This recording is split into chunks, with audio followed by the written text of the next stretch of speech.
boleh atau tidak. Jadi persoalan yang di titik tengkarnya di mana sebetulnya? Kok bisa ada yang pro kontra?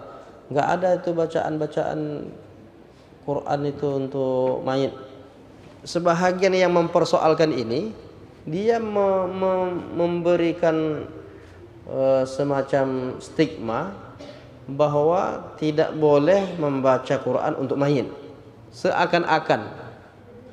Padahal oleh ulama enggak begitu. Kata Syekh Ibnu Taimiyah, adapun bacaan Quran, sedekah dan jenis ibadah yang lainnya termasuk perbuatan yang baik, tidak ada pertentangan di kalangan ulama ahlu sunnah wal jamaah bahwa sampai pahalanya. Ulama ada mengkategorikan amal orang hidup diniatkan pahalanya untuk orang telah meninggal dunia, yang sampai itu ada beberapa. Di antaranya yang masyhur, di antaranya sedekah, kemudian baca Quran, kemudian doa, istighfar memohonkan ampun untuknya, kemudian lagi kurban untuk orang meninggal dunia, kemudian lagi haji, badal umroh. Nah itu sampai semuanya untuk mereka yang telah meninggal dunia. Sedekah, baca Quran, badal haji, kurban.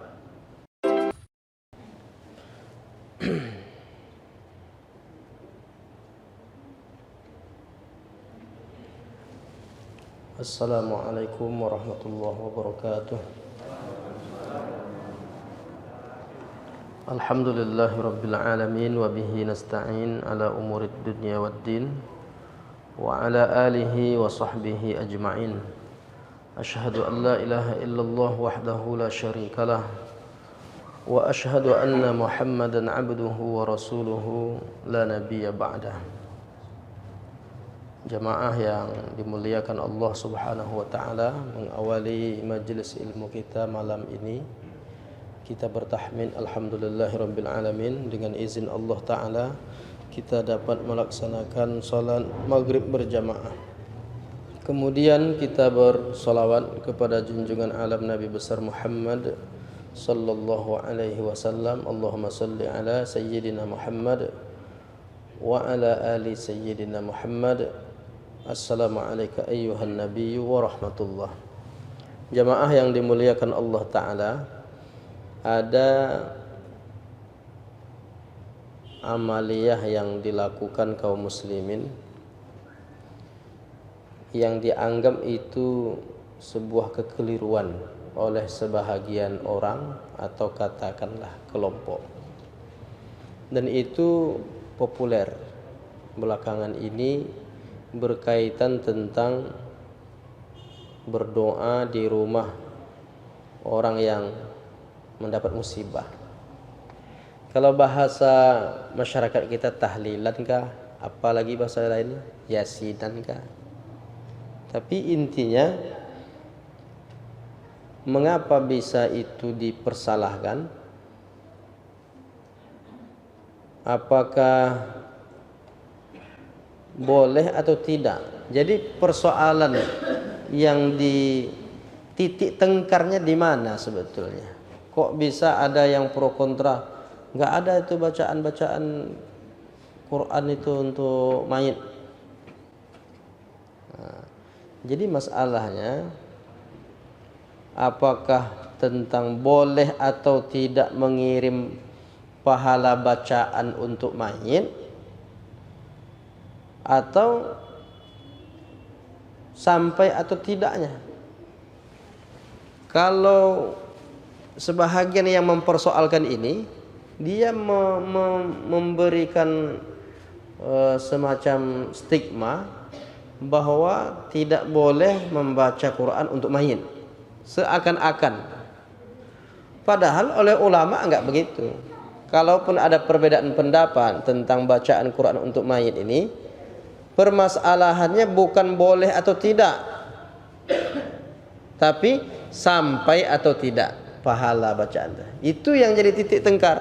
Tapi sekarang yang terjadi apa? Tak boleh baca untuk mayit. Nah, yang memahami begitulah sebetulnya lari dari atau keluar dari pemahaman pembahasan para ulama.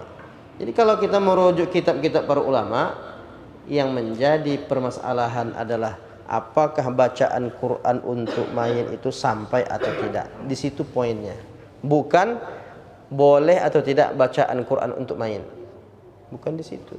Jadi sekarang kita akan bahas dasar-dasar mengapa ada ulama membolehkan, tapi ada juga yang tidak memboleh. Maksudnya tidak mengatakan sampai.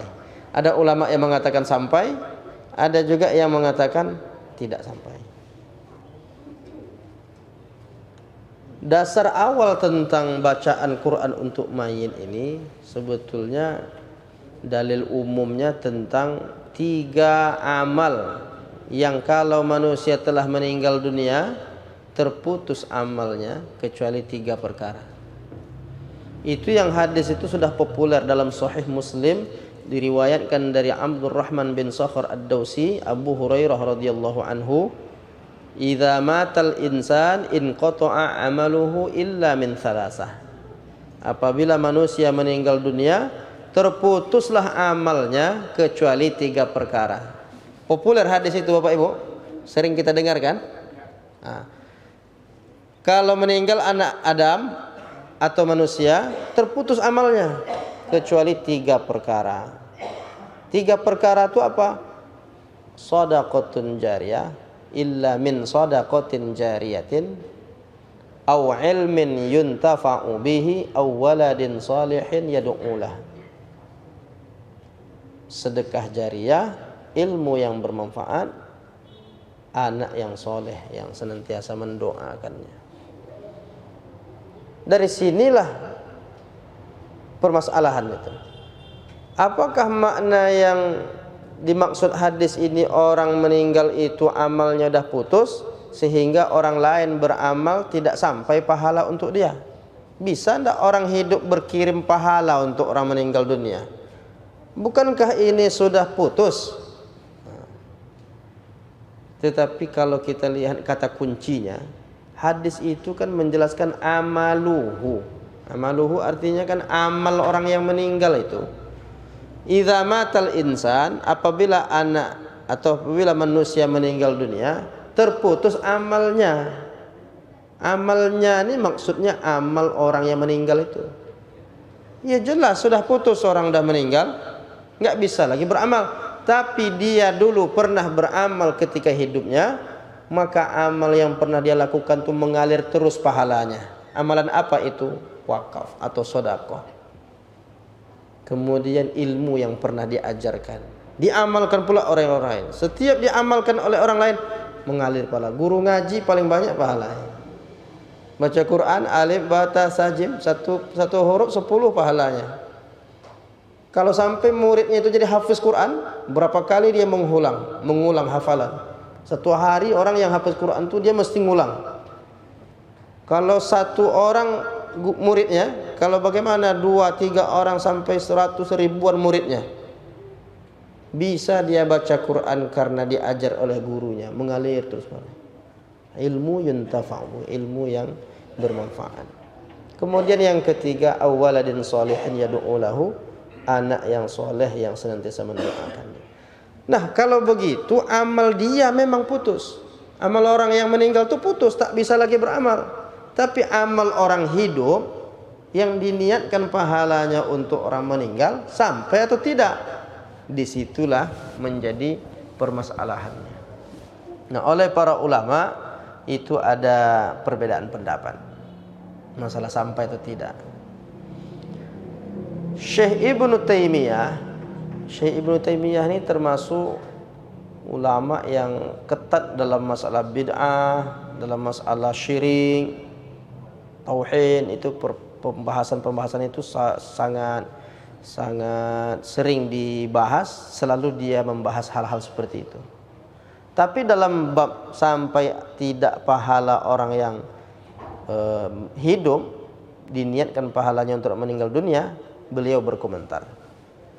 Kata Syekh Ibnu Taimiyah dalam kitab Majmu'ul Fatawa, wa ammal qira'ah was sadaqah wa ghairuhuma min a'malil birri fala niza'a baina ulama'il muslimin ulama'is sunnah wal jamaah fi wusuli thawabil ibadat al-maliyah kas-sadaqah wal 'idqi ila akhirih. Kata Syekh Ibnu Taimiyah, adapun bacaan Quran, sedekah dan jenis ibadah yang lainnya termasuk perbuatan yang baik, tidak ada pertentangan di kalangan ulama ahlu sunnah wal jamaah bahwa sampai pahalanya fi wusuli thawabil ibadah al-maliyah kas-sadaqah, sampai pahala ibadah sedekahnya itu termasuk ibadah al-'itq, membebaskan budak di zaman dulu.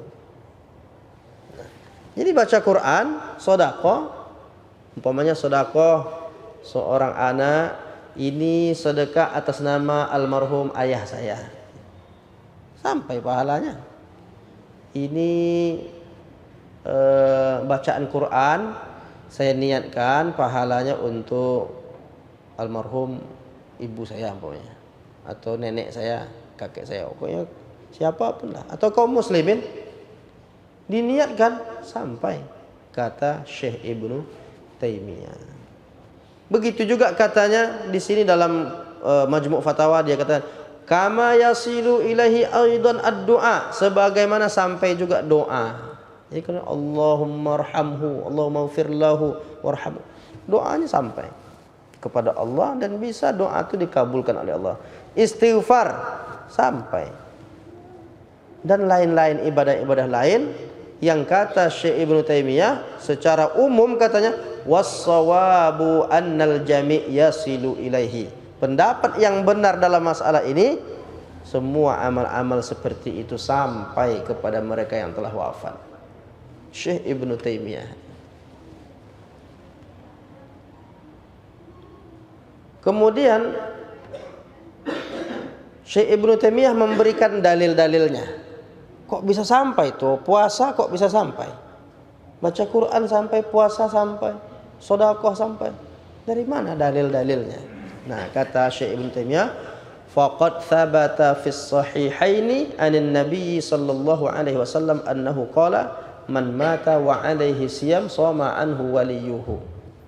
Disebutkan dalam Sahih Bukhari dan Muslim bahwa Nabi bersabda, siapa yang telah meninggal dunia dia masih punya hutang puasa, shoma anhu waliyuhu, keluarganya bisa menggantikan puasanya.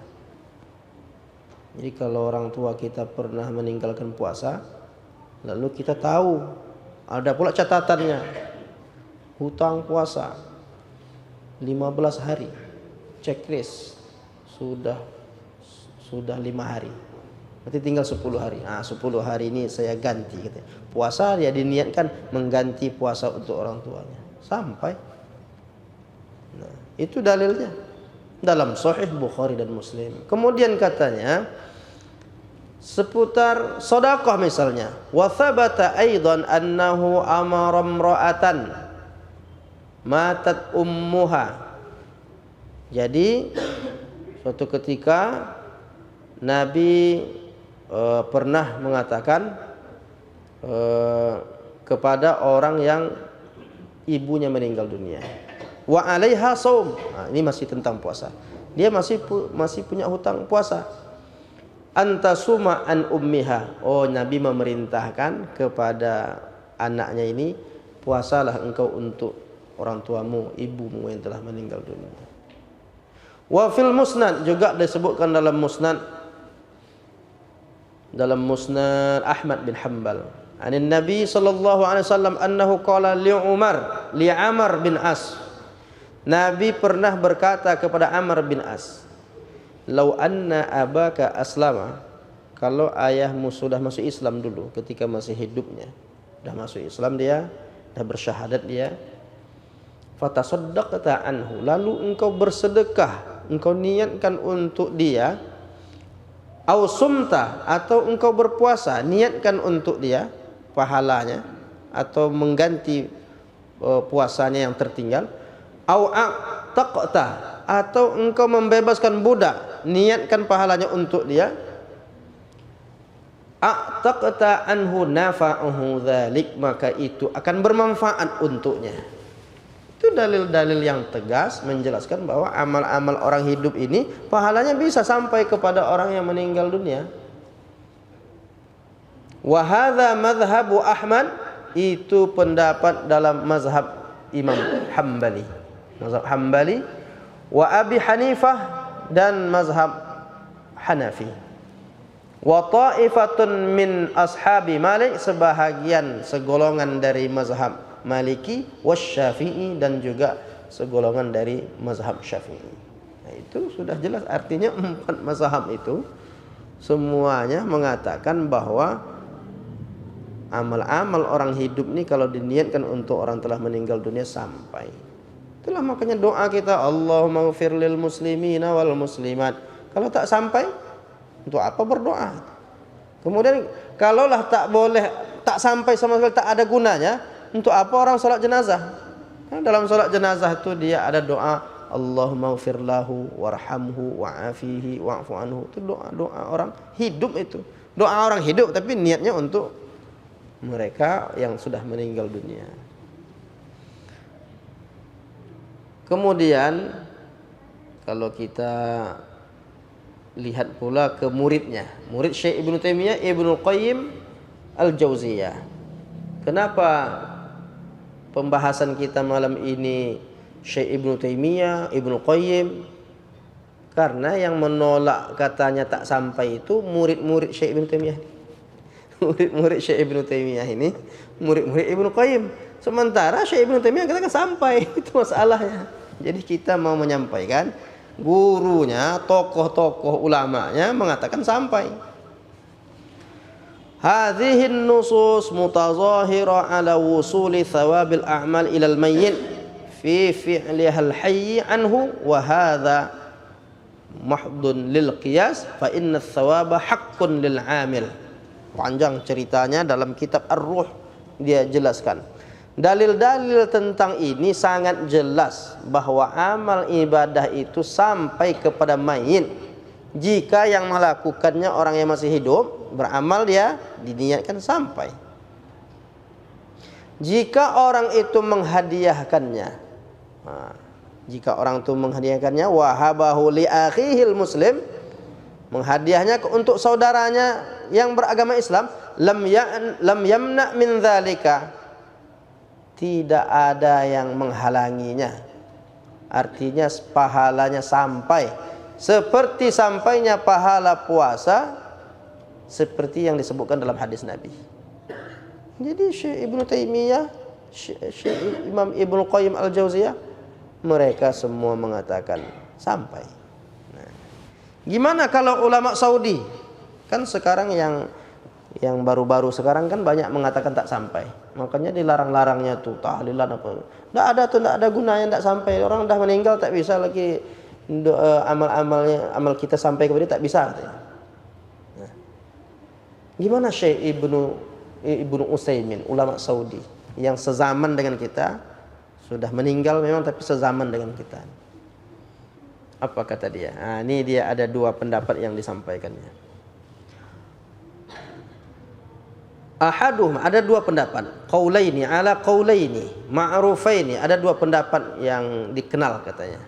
Yang pertama, anna thawabal ibadat al-badaniyah minas shalah wal qira'ah wa nahwihima yasilu ilal mayyit, bahwa pahala ibadah fisik seperti salat, bacaan Quran sampai kepada mayit. Kama yasilu ilaihi thawabul ibadat al-maliyah bil ijma', sebagaimana sampai juga pahala ibadah harta seperti sedekah tadi, sampai katanya. Jadi ibadah baca Quran sama seperti ibadah sedekah, sampai pahalanya kepada mayit. Itu pendapat pertama yang disebut oleh Syekh Ibnu Utsaimin. Kemudian katanya lagi, masih dipertegas, wa hadza madhhabu Abi Hanifah wa Ahmad wa ghairuhuma. Ini pendapat Imam Hanafi, Abu Hanifah, juga pendapat Imam Ahmad, Imam Hambali, dan lain-lainnya katanya. Wa ghairu, dan selain mereka berdua. Wa qaulu ta'ifah min ashabi Malik wasy-Syafi'i, adapun pendapat yang kedua katanya mengatakan la yasilu ilaihi. Pendapat yang kedua mengatakan tak sampai. Di sini dia masalahnya. Jadi rupanya ada yang mengatakan tak sampai itu. Ada. Siapa yang mengatakan tak sampai itu? Kata Syekh Ibnu Utsaimin, yang mengatakan tak sampai itu wa huwal masyhuru inda ashabis Syafi'i wa Malik, yaitu pendapat yang masyhur Imam Syafi'i dan Imam Malik katanya. Tapi kata Ibnu Qayyim, kata Ibnu Taimiyah tadi, sebahagian mazhab Syafi'i mengatakan sampai. Kalau Imam Syafi'inya gimana Imam Malik? Tak sampai. Apakah benar begitu? Apakah benar dalam mazhab Syafi'i itu orang hidup membaca Quran diniatkan pahala, untuk orang meninggal itu sampai atau tidak? Tak sampai atau sampai? Apakah benar yang dikatakan Syekh Ibnu Utsaimin tak sampai? Itu perlu kita uji. Nah, mengujinya tentu harus lihat di kitab-kitab ulama mazhab Syafi'i supaya datanya valid, karena dia mengatasnamakan mazhab Syafi'i. Tak sampai katanya. Dan benar, ternyata ada juga pendapat yang dinukilkan oleh Imam An-Nawawi dalam kitab Al-Azkar. Dan ini perlu dijelaskan detail, kalau tidak salah paham. Waqtalafal ulama fi wusuli thawabi qiraatil Qur'an. Ulama berbeda pendapat tentang sampainya pahala bacaan Quran atau tidak sampainya. Berbeda pendapat. Nah, ini kalimatnya. Wa min fal masyhuru min madhhabis Syafi'i, yang masyhur dalam mazhab Syafi'i katanya, wa jama'atun annahu la yasil. Yang masyhur itu bahwa pendapat Imam Syafi'i tidak sampai. Kata Imam Nawawi mazhab Syafi'i juga. Apa iya Imam Syafi'i mengatakan tak sampai? Masih bisa kita uji lagi. Karena ini sudah, kan ini bisa dibalikkan. Kalian kok baca-baca Quran untuk main? Iya, kata Imam Syafi'i sampai.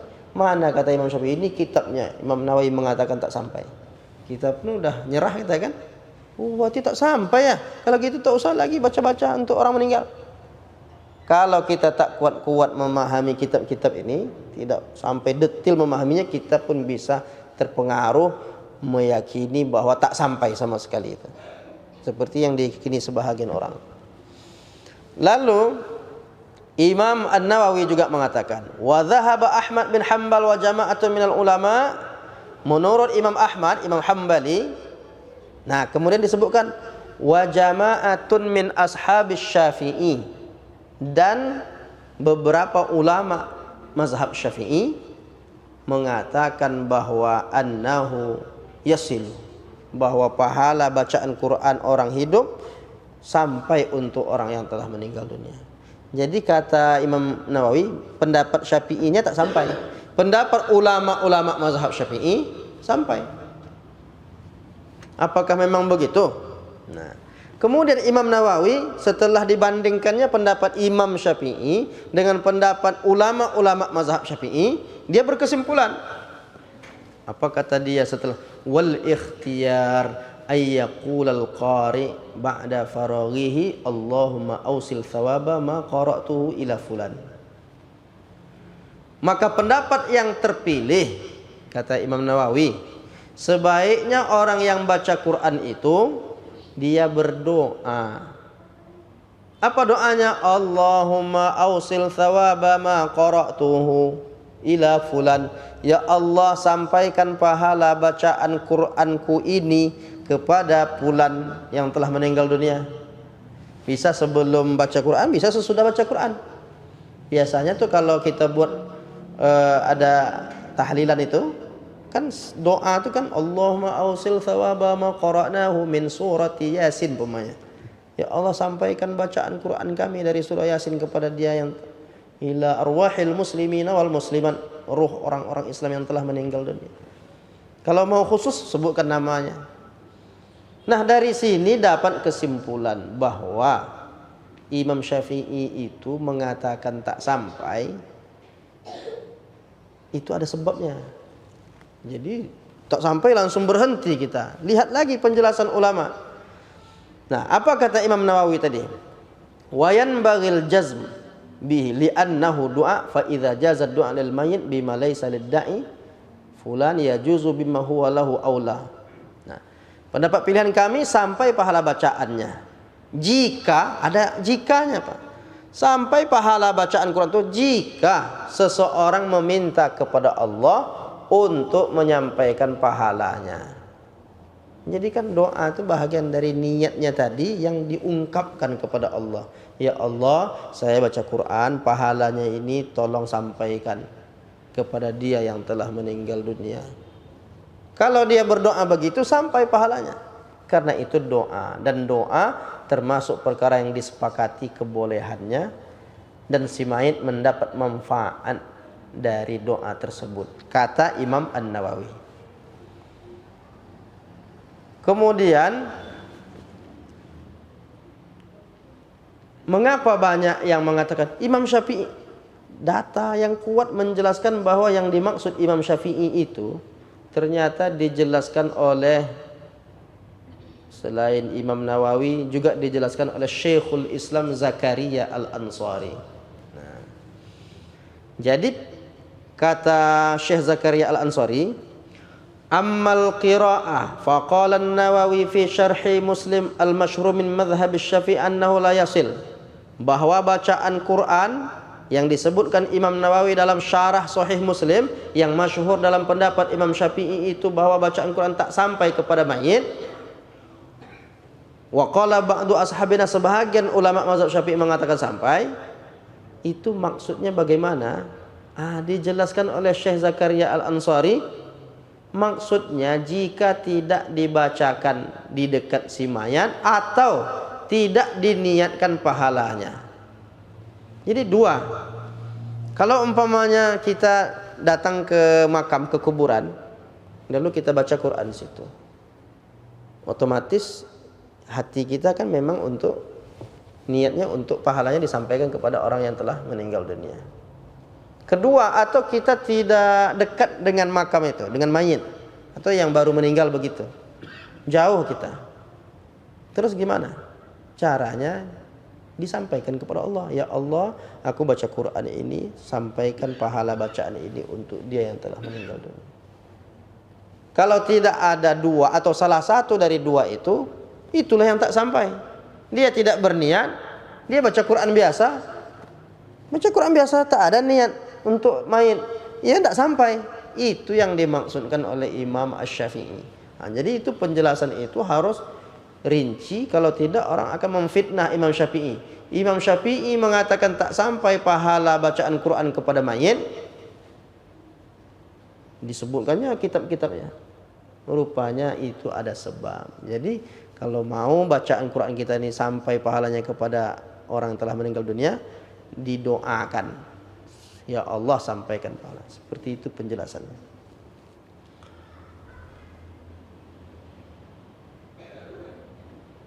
Apakah Imam Syafi'i pernah membaca Quran di dekat mayit? Imam Syafi'i selama beberapa hari mengkhatamkan Quran di makam kuburan Imam Hanafi. Begitu. Kalau Imam Syafi'i mengatakan tidak sampai, itu apa dia bacakan? Itu buktinya bahwa Imam Syafi'i juga meyakini sampai. Bukan sekedar baca kulhu.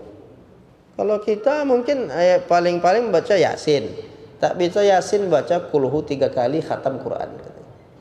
3 kali baca kulhu bisa khatam Quran. Kalau Imam Syafi'i betul-betul khatam dia. Jadi kata Imam Syafi'i juga dinukilkan oleh Imam An-Nawawi, wa yustahabbu ay yaqra'a indahu syai'un minal Qur'an. Dianjurkan membaca Quran di sisi mayit. Dianjurkan. Jadi kalau orang baru meninggal tuh baca Quran di sampingnya. Dianjurkan membaca Quran. Atau orang sudah dimakamkan, baca Quran dekat kuburan itu. Dianjurkan.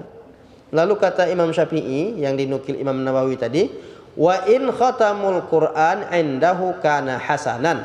Kalau dibaca Quran di sisi main itu sampai khatam, itulah yang terbaik.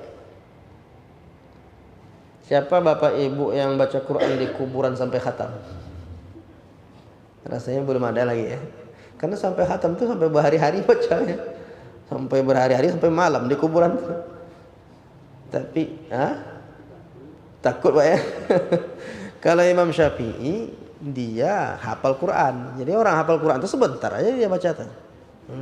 Baca selesai. Kalau kita tak hafal nih bacanya panjang pendeknya lagi kan, makharijul huruf. Jadi Imam Syafi'i 7 hari dia disebutkan dalam satu riwayat berada di situ berkali-kali khatam Quran di makam Abu Hanifah An-Nu'man di Iran. Mungkin itu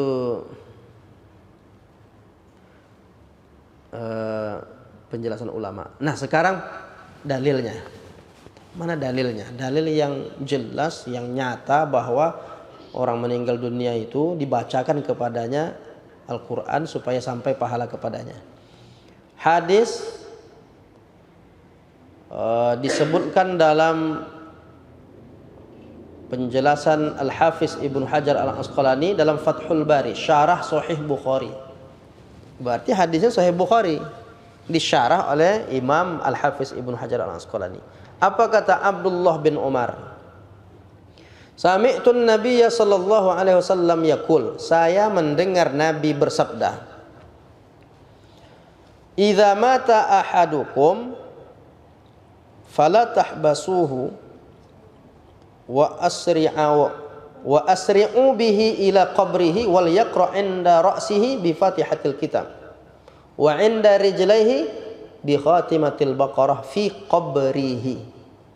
Kata Abdullah bin Umar, saya mendengar Rasulullah bersabda, apabila salah seorang kalian meninggal dunia, janganlah kamu menahannya.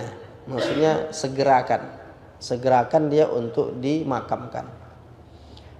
Kemudian setelah dimakamkan, bacakan di sisi kepalanya surah Al-Fatihah.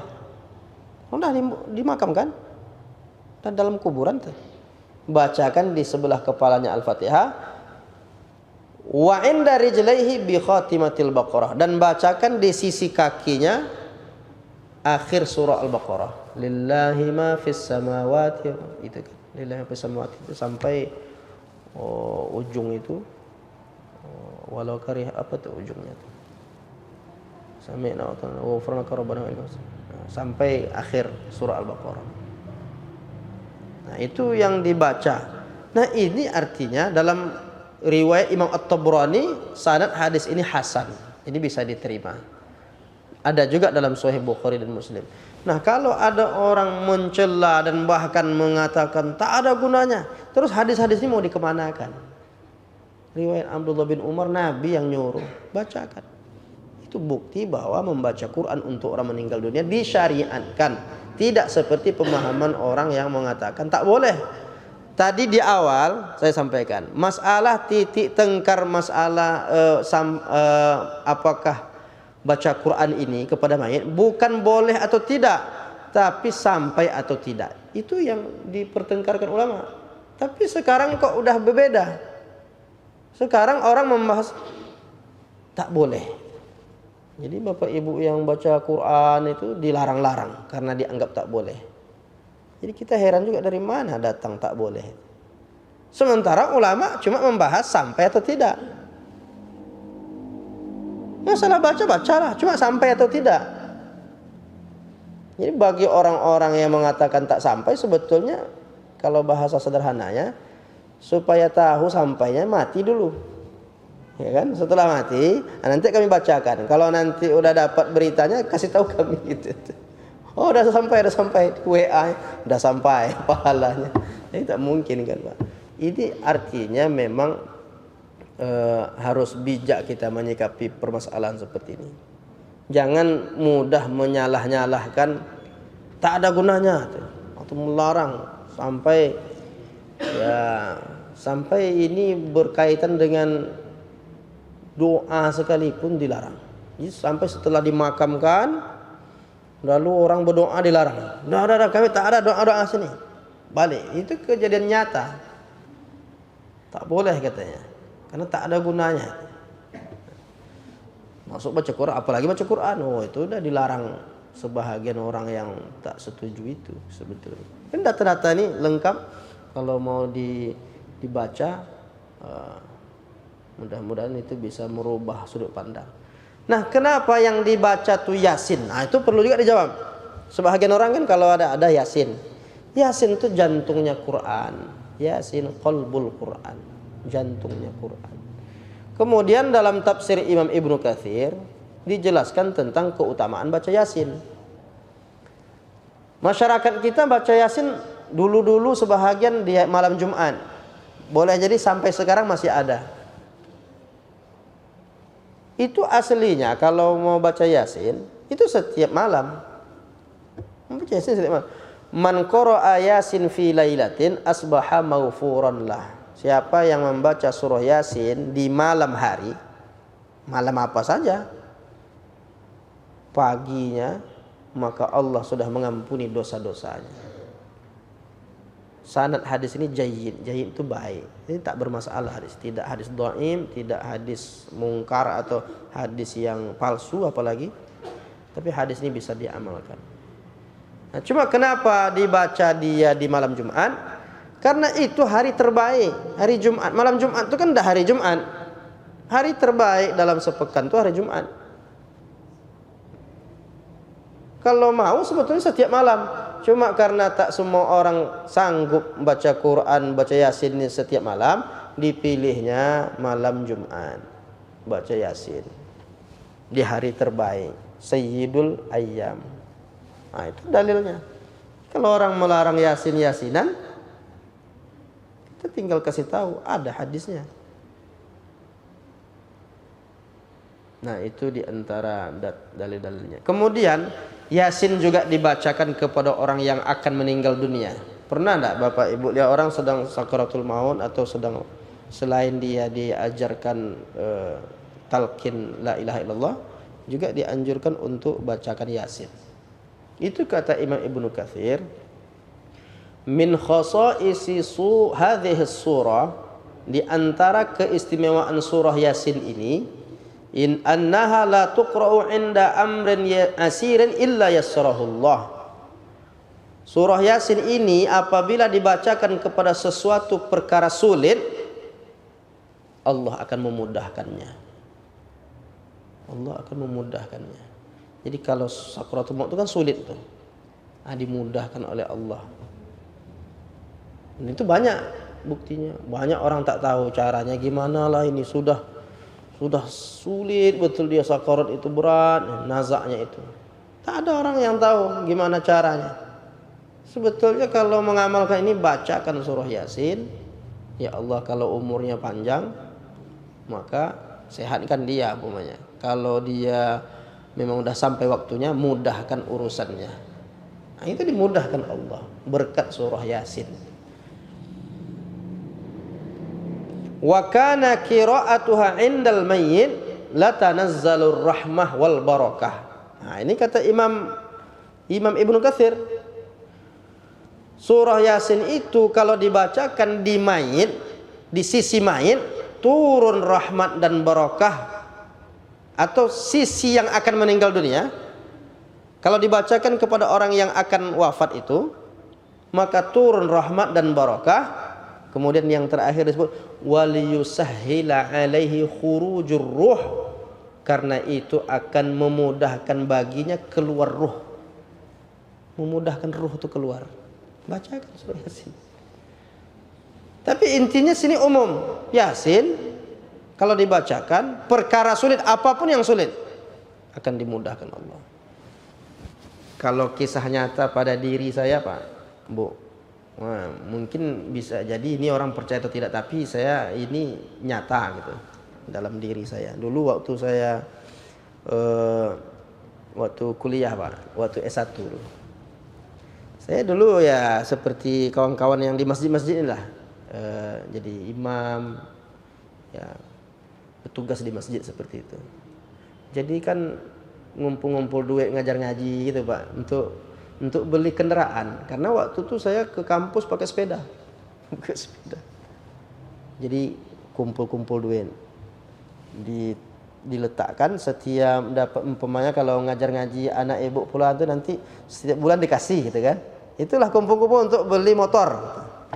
Setiap dapat tuh saya tak pakai langsung, masukkan di bawah tempat tidur. Tidur tuh udah sekian bulan, mungkin udah lama. Perkiraan saya ini udah ada sekitar 2 juta. Karena motor yang dibeli itu motor second. Motor second itu harga 2 juta. Ini perkiraannya pas nih. Ternyata setelah sampai waktunya saya akan ambil uang itu, rupanya uang itu tinggal entah ratusan, entah 300, entah 400. Udah banyak saya simpan itu. Dalam hati saya, siapalah yang ngambil? Jadi saya pun baca Yasin. Ini perkara sulit nih, saya susah untuk ke kampus susulin. Waktu itu Pak ya. Jadi saya baca ke malam hari Pak, jam-jam 1. Sholat hajat saya 2 rakaat. Lalu saya berdoa kepada Allah, baca Yasin 3 kali saya baca Yasin. Berwasilah dengan surah Yasin ini, ya Allah, tunjukkanlah siapa yang mengambil ini, lembutkanlah hatinya untuk dia mengakui kesalahannya dan dia akan ganti nanti. Ini kan mohon betul kepada Allah. Selesai saya baca Yasin 3 kali, sedang berdoa itu ada orang mengetuk pintu Pak. Assalamualaikum. Buka. Ada seorang anak muda. Langsung datang dia menyungkur. Maafkan aku Bang, aku yang mengambil duit abang. Mengaku dia. Siapa yang menggerakkan hatinya?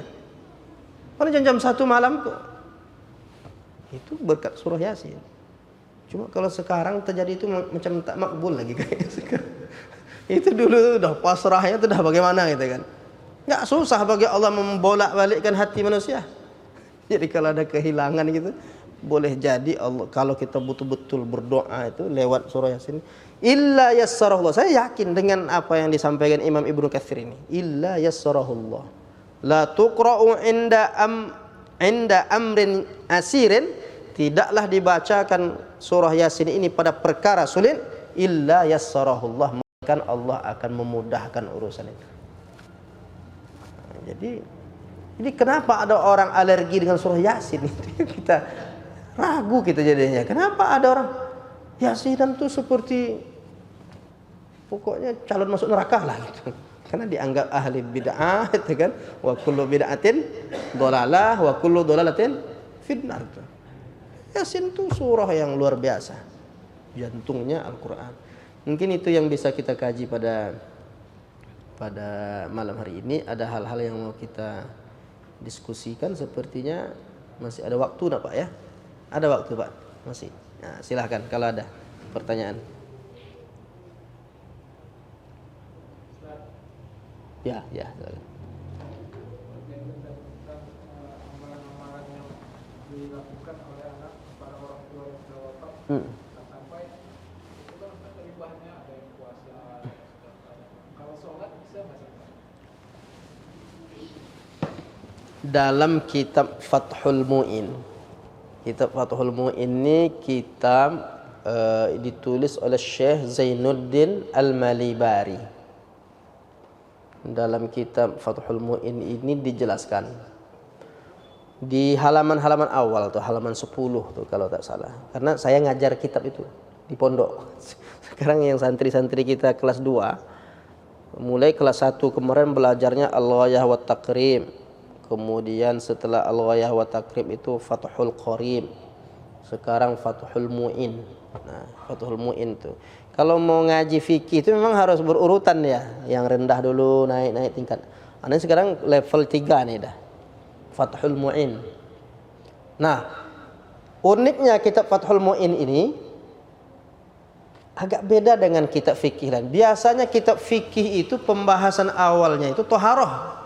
Air suci, mensucikan, wudu, najis ya kan.